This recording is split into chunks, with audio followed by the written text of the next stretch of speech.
പുതിയൊരു വീഡിയോയിലേക്ക് എല്ലാവർക്കും സ്വാഗതം. ഇന്ന് നമ്മൾ തയ്യാറാക്കാൻ പോകുന്നത് നല്ലൊരു സ്നാക്സ് ആണ്. അതിനായിട്ട് ഒരൽപ്പം പച്ചച്ചീര എടുത്തിട്ടുണ്ട്, പച്ചമുളക്, ഒരൽപ്പം അരിപ്പൊടി, കടലമാവ്.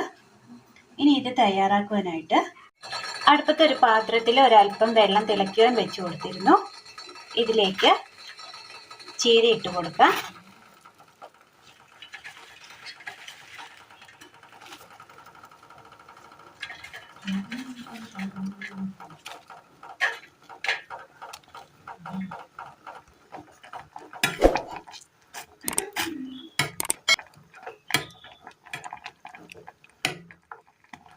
ജസ്റ്റ് ആ തിളച്ച വെള്ളത്തിൽ നമ്മളിത് ഇട്ട് കൊടുത്തിട്ട് ഒന്ന് വാടി വന്നിട്ടുണ്ട് ഇല.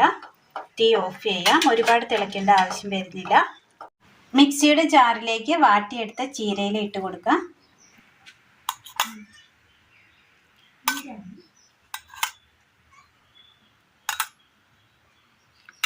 ഇതിനി നല്ലതുപോലെ ഒന്ന് അരച്ചെടുക്കാം. ഒരു പാൻ എടുത്തതിന് ശേഷം അടുപ്പത്ത് വെച്ച് കൊടുത്ത് നമ്മൾ അരച്ചു കൊണ്ടുവന്ന് ചീര ഇതിനകത്തേക്ക് ഇട്ട് കൊടുക്കാം.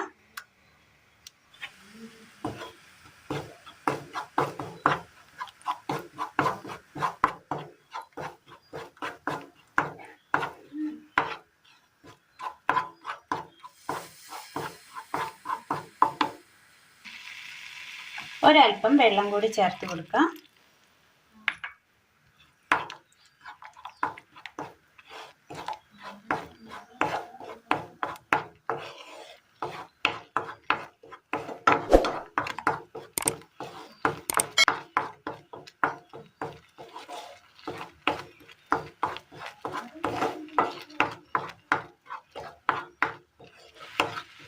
ആ വാട്ടിയെടുത്ത ഇലയുടെ ആ സ്മെല്ലൊക്കെ ഒന്ന് മാറി കിട്ടിയിട്ടുണ്ട്. തീ ഓഫ് ചെയ്യാം.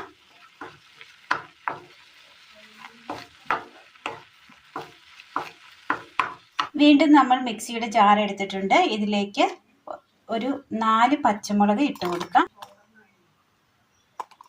4 പച്ചമുളക് ഇട്ട് കൊടുത്തിട്ടുണ്ട്. ഇതിലേക്ക് ഒരൽപ്പം ജീരകം ഇട്ട് കൊടുക്കാം.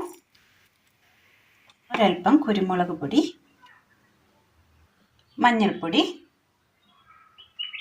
നന്നായി ഒന്ന് ചതച്ചെടുത്തുകൊണ്ട് വരാം.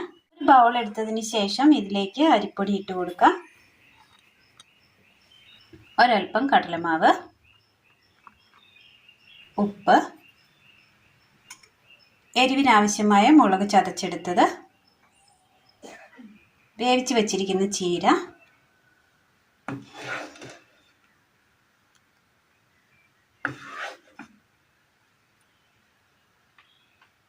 ഇതിലേക്ക് ഒരൽപ്പം വെള്ളം കൂടി ചേർത്ത് കൊടുക്കാം. നന്നായി ഒന്ന് കൈവച്ച് മിക്സ് ചെയ്തെടുക്കാം. ഒരു ചട്ടി എടുത്തതിന് ശേഷം ഇതിലേക്ക് ഒരൽപ്പം എണ്ണ ഒഴിച്ചു കൊടുക്കാം.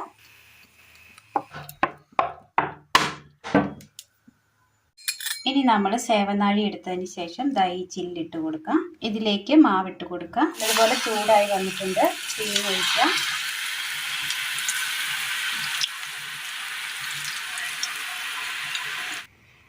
അങ്ങനെ നമ്മൾ പക്കാവട റെഡിയാക്കി എടുത്തിട്ടുണ്ട്. അതിന് മുകളിലായിട്ട് കറിവേപ്പില വറുത്തത് കൂടി ഇട്ട് കൊടുത്തിട്ടുണ്ട്. ചീര ഗ്രീൻ ചില്ലി പക്കാവടയാണ് ഇന്ന് നമ്മൾ തയ്യാറാക്കിയിരിക്കുന്നത്.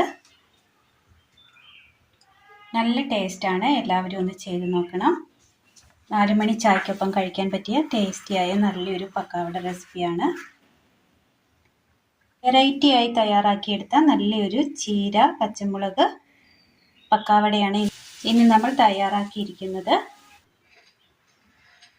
അപ്പോൾ ഇന്നത്തെ വീഡിയോ എല്ലാവർക്കും ഇഷ്ടമായി എന്ന് വിചാരിക്കുന്നു. ഇഷ്ടമായ ലൈക്ക് ചെയ്യാനും ഷെയർ ചെയ്യാനും സബ്സ്ക്രൈബ് ചെയ്യാനും മറക്കരുതേ.